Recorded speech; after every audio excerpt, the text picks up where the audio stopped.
Mesdames et messieurs, bonjour à tous et à toutes et bienvenue à suivre cette édition du journal hebdomadaire de la radio Pyramide Kadima émettant depuis la ville de Lubumbashi Wantangi. Nous sommes dimanche le 27 octobre 2024. À la présentation, je suis Berger Kobi. À la mise en onde par l'apôtre Thomson Unjibatangalwa. Voici d'abord les titres du journal.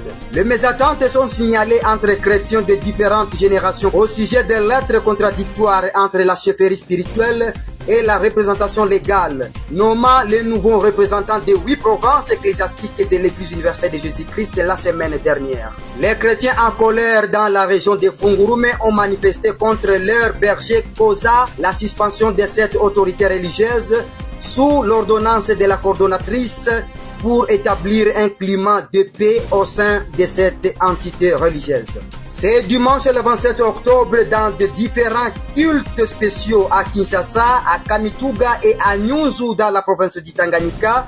Les communiqués sur les préparatifs du travaux de Pentecôte dans ces contrées étaient un pain coupé dans les oreilles des croyants qui se disent être prêts pour les inspirations. L'Église universelle de Jésus-Christ aux États-Unis est félicitée par la famille du feu chrétien décédé en Afrique du Sud dont son corps a été rapatrié aux USA ou bien aux États-Unis d'Amérique par l'unité de l'Église universelle de Jésus-Christ.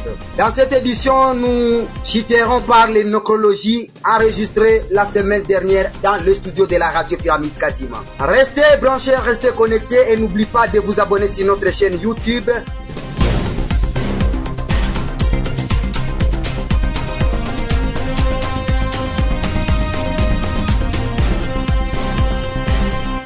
Mesdames et messieurs auditeurs et auditrices de la radio Pyramide Kadima, rebonjour encore. Comme je le disais en titre, dans plusieurs régions ecclésiastiques et sur les différents groupes WhatsApp de l'Église universelle de Jésus-Christ, une polémique est observée au sujet d'une contradiction de 4 lettres de l'administration de l'Église universelle de Jésus-Christ. Notre correspondant nous donne le détail. Dans un contexte de réorganisation et de rappel à l'ordre au sein de l'Église universelle de Jésus-Christ, 4 lettres officielles ont été diffusées sur les réseaux sociaux de la communauté. Premièrement, une lettre du représentant légal a été publiée concernant la nomination des représentants provinciaux. Deuxièmement, une lettre appelant à l'ordre a été adressée à l'ensemble des membres de l'Église, encourageant chacun à respecter les directives établies par la direction spirituelle et à maintenir l'unité au sein de la communauté. Ensuite, un communiqué officiel émanant de la chefferie spirituelle avec objectif de suspendre la lettre de décision nominative à différents échelons de l'Église. Ce communiqué, déclaré comme étant un faux, et n'engage que son auteur à qui il est demandé de fournir des explications. Enfin, une autre lettre a récemment été publiée d'urgence par les représentants légaux de l'Église annonçant le retrait d'une décision prise précédemment. Ce retrait vise à aligner la position officielle de l'Église sur les recommandations de la chefferie spirituelle, reflétant ainsi un ajustement de la ligne directrice.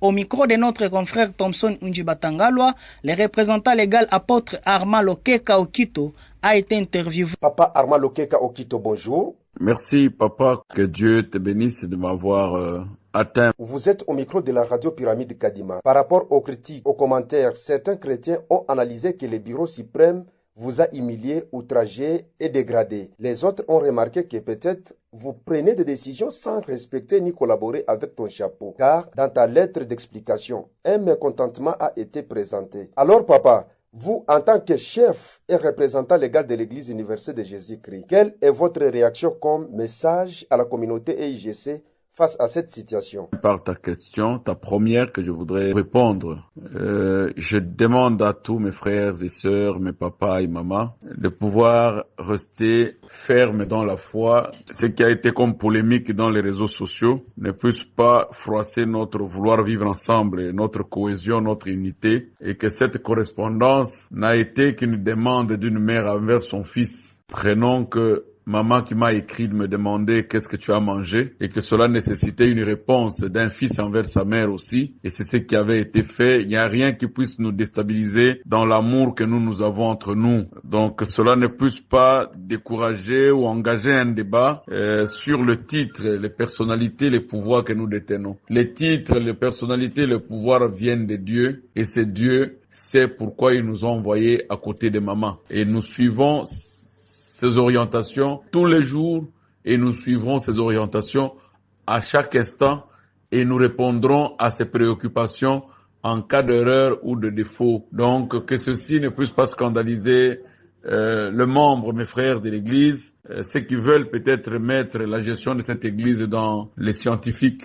C'est une gestion qui a sa complexité, que tous les jours nous sommes en train d'apprendre. Que ceci soit considéré comme un fait qui doit nous unir de plus en plus que de nous séparer. Merci papa, c'est tout ce que je peux te dire pour ta première question. Votre message de sensibilisation aux membres de l'EIGC, vous tant qu'autorité numéro 1 de l'organisation et administration de l'Église. Merci papa pour la deuxième question. Je vous dis que le seul message que je peux adresser en ce moment aux chrétiens de l'Église universelle de Jésus-Christ, c'est de leur assurer que nous n'avons qu'une seule maman, Maman Bermemi Lemba, de qui nous recevons les instructions, de qui nous recevons les orientations, afin de nous conformer dans les principes appris par lui, par son Dieu, et que nous demeurons sous ces principes et les orientations. Il n'y en a pas deux qui nous donnent des orientations, raison pour laquelle le seul message que j'adresserai aux chrétiens, que j'adresserai à tout le monde de l'Église universelle, c'est de rester unis et qu'aucun scandale ne vienne vous séparer de la volonté de Dieu. Et cette volonté, c'est de le servir. Cette volonté, c'est d'accepter tout ce qui arrive, afin que la gloire de Dieu seul puisse apparaître. Ne nous laissons pas lasser au travers des gens qui veulent commenter qu'il y a quelque chose qui ne va pas entre maman et son fils, rien. Entre maman et moi, il n'y a aucun problème et qu'on ne peut alimenter ou commenter comme s'il y avait un conflit entre maman et moi. S'il y en a, je suis fils, je règle le problème avec ma mère comme je peux le régler avec tout chrétien qui est un frère et qui est un papa.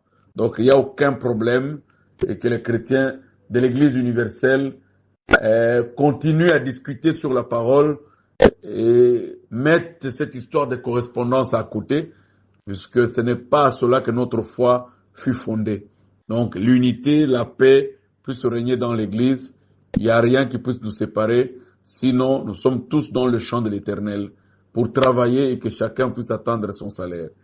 Donc le dossier de bureau suprême, aux chefferies, aux représentations légales, aux conseils, ce sont des questions qui se règlent et qui n'engagent aucun conflit et vous ne verrez jamais un conflit là-dessus. Mais normalement, il arrive que vous soyez informés puisque c'est votre église, mais que ceci ne soit pas érigé en conflit. Je dis à toute l'église qu'il n'y a pas un conflit entre dans les bureaux suprêmes, il n'y a pas un conflit entre la chefferie et la représentation légale, il n'y a pas un conflit entre le conseil et toutes les institutions de l'église sont dans l'harmonie et sont en cohésion tous les jours. Les débats sont nécessaires pour que nous puissions avancer. Et ces débats ne peuvent pas être érigés en conflit, ni en inimitié, ni en désamour pour venir nous diviser. Il n'y a rien, et je dis aux chrétiens qu'il n'y a rien. Revenons dans les débats essentiels de la parole de Dieu pour que nous puissions amener notre Église partout dans le monde. Armand Lokeka, représentant de l'EIGC, nous vous remercions. Merci papa pour toutes tes questions. Que Dieu bénisse toute l'Église universelle de Jésus-Christ. Rendons-nous à Fungurume où un berger a été suspendu de ses fonctions. Suivez les détails de notre correspondant. Un envoyé spécial nommé le berger Papa Omangela Malunga s'est rendu à Fungurume pour traiter des tensions au sein de l'église, en particulier concernant le berger Papa Saloum Nyemboje 4. Sa suspension a été annoncée après plusieurs incidents, notamment lors de la récente mini-assemblée tenue le 13 octobre 2024, où aurait manqué de respect envers les responsables régionaux, et il a également décidé avec son comité de suspendre une formation chrétienne enseignée par Papa François Balenge, le berger chargé de la parole. Cette prise de position a suscité une réaction rapide de la part du comité et des autorités religieuses. Signalons que la mission de l'envoyé spécial avait pour objectif de résoudre la situation et de restaurer l'harmonie au sein de l'église. Cependant, la décision de suspendre Papa Saloum Nyembo a été confirmée, une mesure visant à calmer les tensions des chrétiens à Fungurume. Kamituga, un grand culte spécial a été célébré avec une joie immense. Suivez ce qui a été dit. Dimanche le 27 octobre 2024, dans la région ecclésiastique de Mwenga, précisément à Wakabango, un culte d'unité s'est tenu mobilisant l'ensemble de la communauté chrétienne locale. L'événement a rassemblé plus de 60 apôtres missionnaires ainsi que les bergers et les croyants de toute la région. Le représentant régional prenant la parole devant l'Assemblée a exhorté les participants à unir leurs efforts pour le bien de l'Église. Nous devons soutenir les initiatives qui favorisent le développement de l'Église dans notre région, a-t-il déclaré avant de souligner la détermination des apôtres missionnaires à accompagner les actions qui renforcent cette dynamique de croissance et de solidarité. Les croyants ont accueilli cette déclaration avec joie, témoignant de leur engagement collectif à œuvre pour l'essor spirituel de Mwenga. Courons vite à Kinshasa. La sensibilisation des croyants pour le baptême du Saint-Esprit évolue en bonne vitesse. Suivez le reportage. L'Église universelle de Jésus-Christ à Kinshasa a tenu ce dimanche 27 octobre 2024 un culte spécial pour préparer ses disciples à l'organisation du Pentecôte. Ce culte dominical a réuni plusieurs chrétiens et croyants qui sont prêts et déterminés sur la préparation du sien et logistique de l'événement à venir. Révélons que les dirigeants ont encouragé tout le monde à se préparer et à s'unir pour cet événement prochain qui est en cours de vitesse. Écoutons cette sensibilisation de représentants en langue lingala depuis la ville de Kinshasa. Mais nous avons récupéré $7 000 quelque part parce que Zalaki au-delà de 30. Amen. Et tout ça, nous avons décidé dans la porte de sauver depuis dimanche. Mongo ana soki monani ezana kati omoni pona bao bakoma kakuna place de côté la kawana c'est là où on doit kusala chose sceptique puis perdu parce que baebisi biso ba membre ya délégation bakolala epai ya mutu te il faut basala kaka wana amen. Alléluia. Nyunzu, début du processus des activités du Pentecôte a été célébré par de nombreux croyants. Suivez les détails par notre correspondant. Après avoir quitté Kalemi, le berger Bruno de Lubumbashi s'est rendu dans le territoire de Nyunzu, dans les provinces de Tanganyika, d'où il a été reçu avec le cantique de joie ce 12 octobre 2024 par les croyants et les chrétiens de ses côtés. Les croyants ont manifesté leur joie d'avoir reçu une délégation qui vient de la haute hiérarchie de l'Église, signalant que la délégation a pour objectif d'enregistrer et préparer les croyants pour l'événement de la Pentecôte. États-Unis d'Amérique, l'enterrement honorable d'un chrétien de l'Église universelle de Jésus-Christ en Amérique a été accompli depuis samedi le 26 octobre 2024. Suivez les détails. La famille Balibimo a tenu à exprimer sa profonde gratitude envers l'Église universelle de Jésus-Christ pour son soutien constant, sa présence réconfortante et sa participation à l'enterrement de feu Papa Ngabwe Balibimo qui s'est tenu le 26 octobre 2024 aux États-Unis. Ce moment de recueillement, marqué par la présence des membres de l'Église, a permis à la famille de trouver un certain apaisement dans l'épreuve. Rappelons que le décès de Papa Ngabwe Balibimo est survenu en Afrique du Sud. Son départ a provoqué une vive émotion au sein de l'Église universelle de Jésus-Christ, tant pour sa famille que pour les proches et les amis qui l'ont connu. La famille en deuil est très reconnaissante, exprimant leur sincère remerciement à l'ensemble des personnes ayant participé de près ou de loin aux cérémonies d'adieu. Chabunda. Une photo récemment publiée dans plusieurs groupes WhatsApp de l'Église universelle de Jésus-Christ, salissant les chrétiens, a été démentie et déclarée comme fake news. Suivez le reportage. Une fausse information a récemment inflammé les réseaux sociaux dans plusieurs groupes de EIJC où une publication sur WhatsApp de l'Église universelle de Jésus-Christ a affirmé qu'un individu identifié comme G4P1 avait été fouetté et tabassé et délaissé dans un état critique. Selon les messages circulant sur les zéros, ce monsieur aurait été appréhendé pour coupeur de route. Ces affirmations ont été catégoriquement démenties par les autorités locales. Les publications qui indiquaient qu'il serait un membre de la 4e génération première promotion de l'Église universelle de Jésus-Christ ont semé la confusion et l'inquiétude parmi les membres de l'EIJC. Certains messages prétendaient même que cet incident visait à nuire la réputation de l'Église et à associer les chrétiens à des comportements de délinquants.